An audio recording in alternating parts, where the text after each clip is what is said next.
Good afternoon and welcome to Conversations at the SC.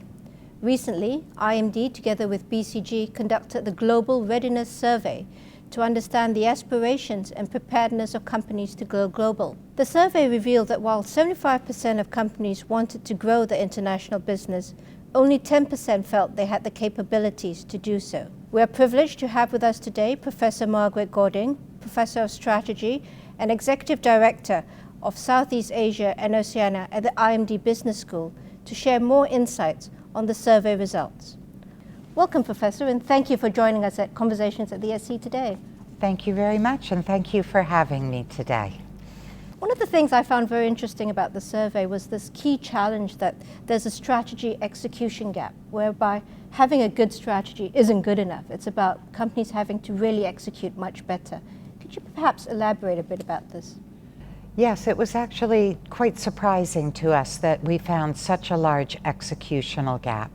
We were not at all surprised that almost all companies are looking to increase the percentage of revenues earned from non-domestic markets over the next 3 to 5 years. That, I think, is well known. But we were surprised that so few companies in a self-assessment felt that they actually had the executional capabilities to achieve those goals. We asked 22 questions about the execution capabilities, and we found through a statistical analysis really 4 clusters that we called the business capabilities. That's the go-to-market capabilities, global supply chain, the leadership and governance capabilities. That's the issues of control and strategic oversight, the organizational and executional alignment capabilities. That's the set of capabilities needed to spread best practices throughout the organization to be sure everyone is working towards common goals and objectives.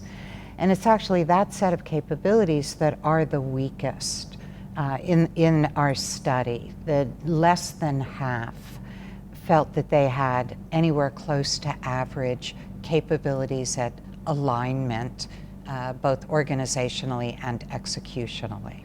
That's very interesting, which means that, while companies may know what they need to do, sometimes they don't have the focus on, they may not focus on the right things at the right time. With things like balanced scorecards or key performance indicators, would that help to, enhance the focus of companies?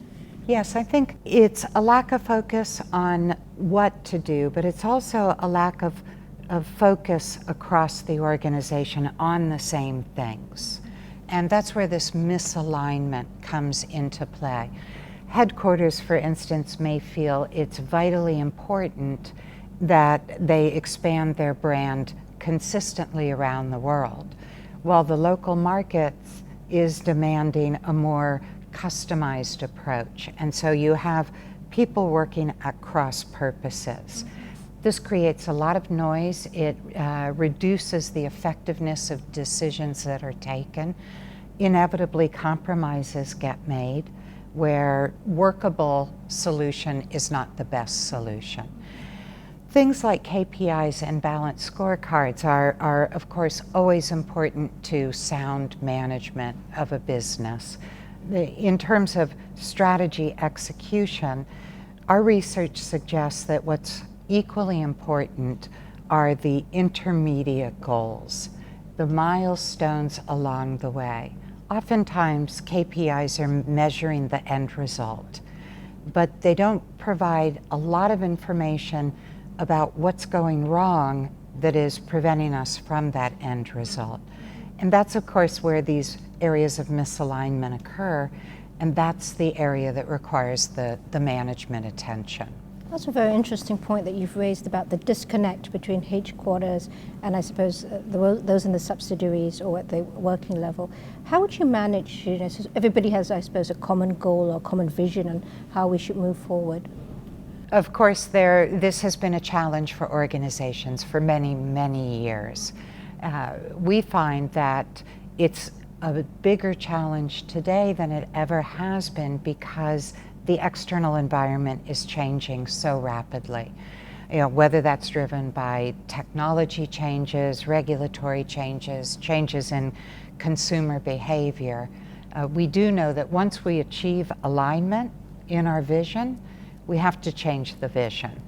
And so that alignment process needs to happen over and over again. And of course, given our current communication modes, which tend to be short and one way, whether it's by WhatsApp or an email, it makes it difficult to reach that deep common understanding.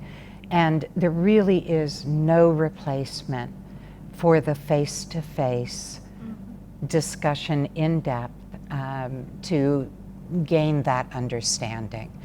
And so unfortunately, as we go more global and as technology enables us to go more global, we become more distant in the frequency of our human interaction. And I think our study suggests, among many other things, the need for getting on the airplane and seeing each other more frequently than we have been doing. And I suppose that becomes even more critical as you go global, because you're going to have operations across the globe. And I suppose you do become more distant because of technology and the fact that you've got such a widespread. But how would you, I suppose, work with the talent that you have, and how would you build up this talent as you do go global?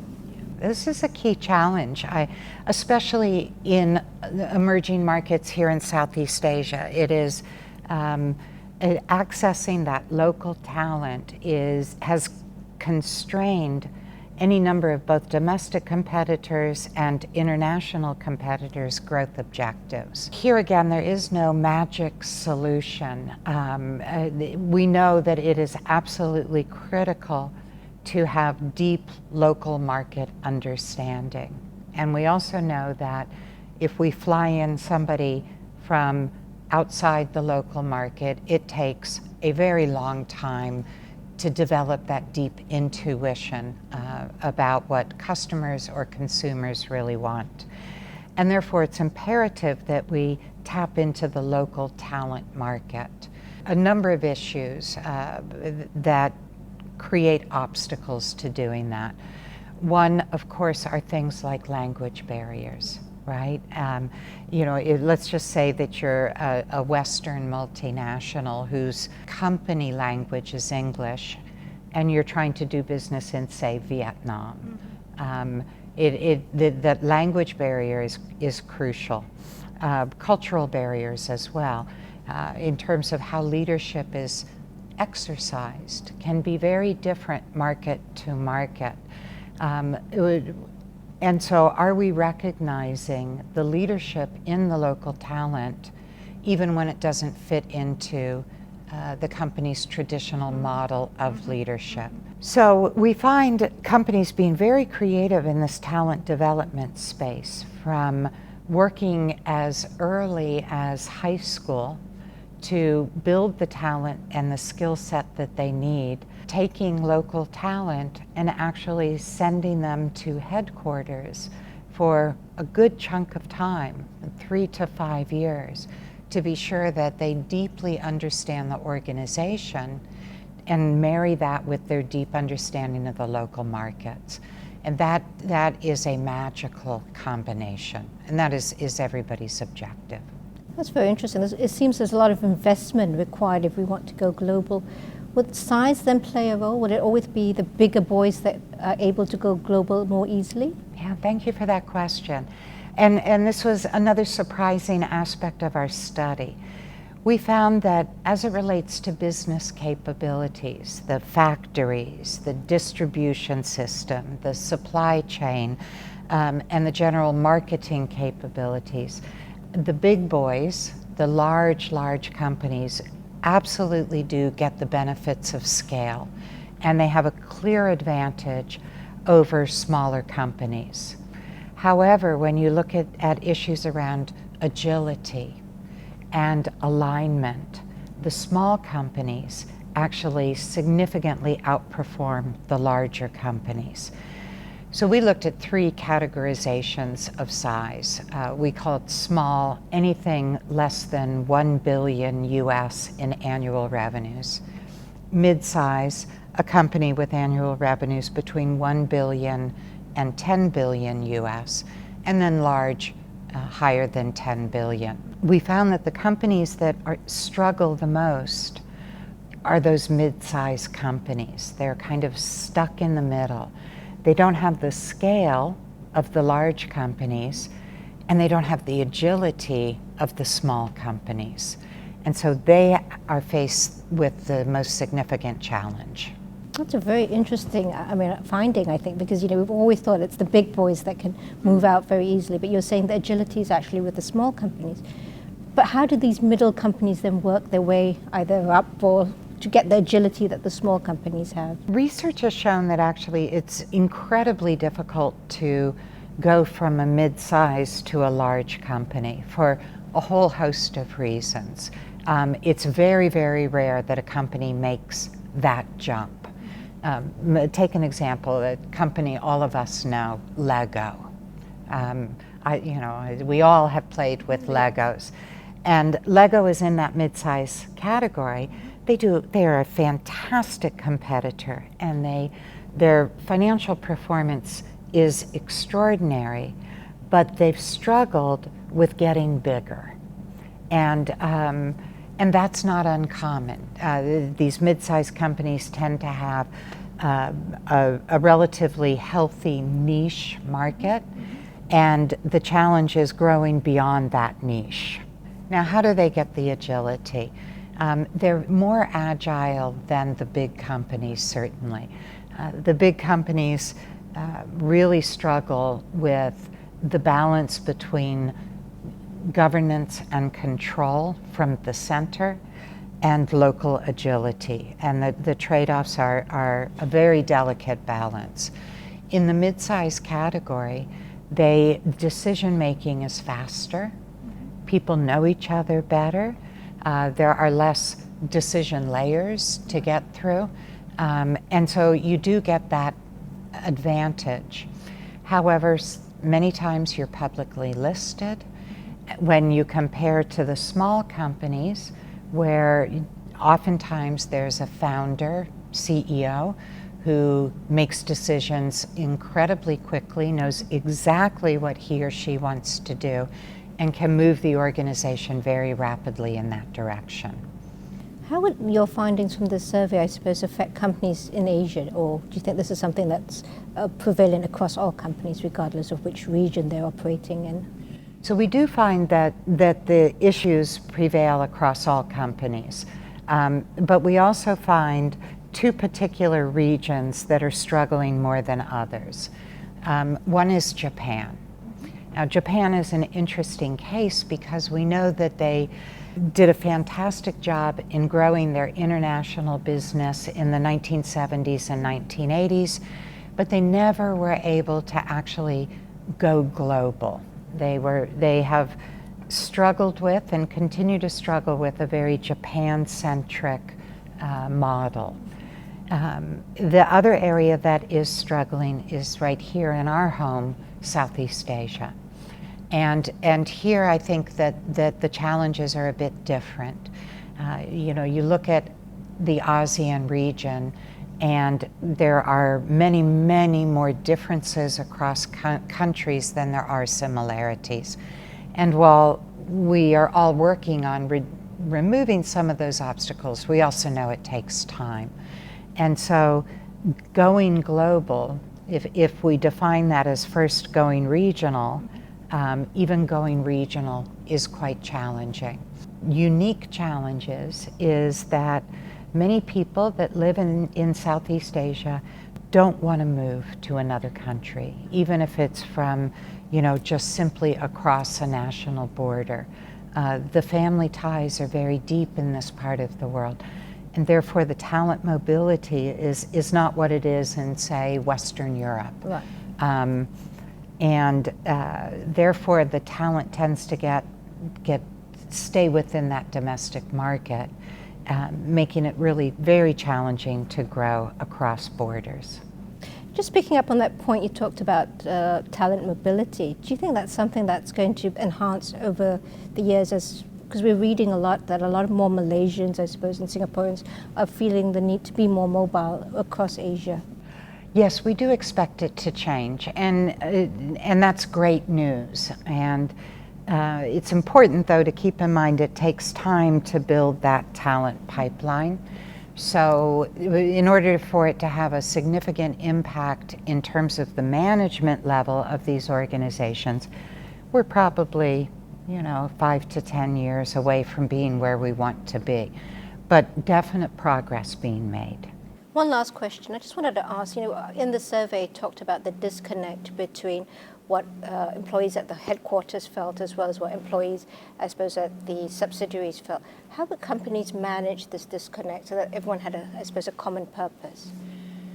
This was another very surprising finding for us. We took our sample, which comprised 360 respondents. And we took that sample and we split it into two. Respondents that were in the C-suite and board of directors versus respondents that were managing the international businesses.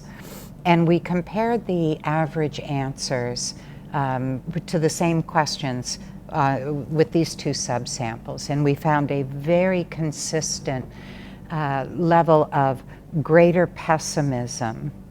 They said, we're not very good at, by the business managers, than we did with the headquarters. And so we scratched our head a little bit and said, well, what might explain this? And I cannot say definitively because we didn't test that, but I can speculate. Certainly headquarters, being far away from the daily operations and the daily challenges, it would be quite natural for them to have a more optimistic view. Everything is going just smoothly because the business managers are not sharing with them every obstacle that they need to overcome. Now, it's also possible that the business managers, because they are in the weeds every day, don't see the progress that is actually being made that is more easily seen from headquarters. I will say that all of the business executives that I have spoken to that work for global companies that are in the field that ask if their companies are respondents to this survey because it describes very well their reality. They feel that headquarters does not truly understand how difficult it is to grow the business in that local market. And this suggests whichever view is actually correct is irrelevant. What is relevant is that there's this misalignment in views and that top management needs to do a bit more work in closing that gap. Indeed, I think the overall findings of this study are a real call to action. A call to action for the board agenda and the top management team's agenda, that it's time to put strategy execution at the top of the strategic agenda rather than at the bottom of that agenda. And I think that our findings become more painful as the rate of change in our environment increases. If we struggle to get aligned, how are we ever going to manage in a rapidly changing environment? And on that note, allow me to thank you very much for being with us today at Conversations at the SC. Thank you very much, Professor. Thank you. It was a pleasure.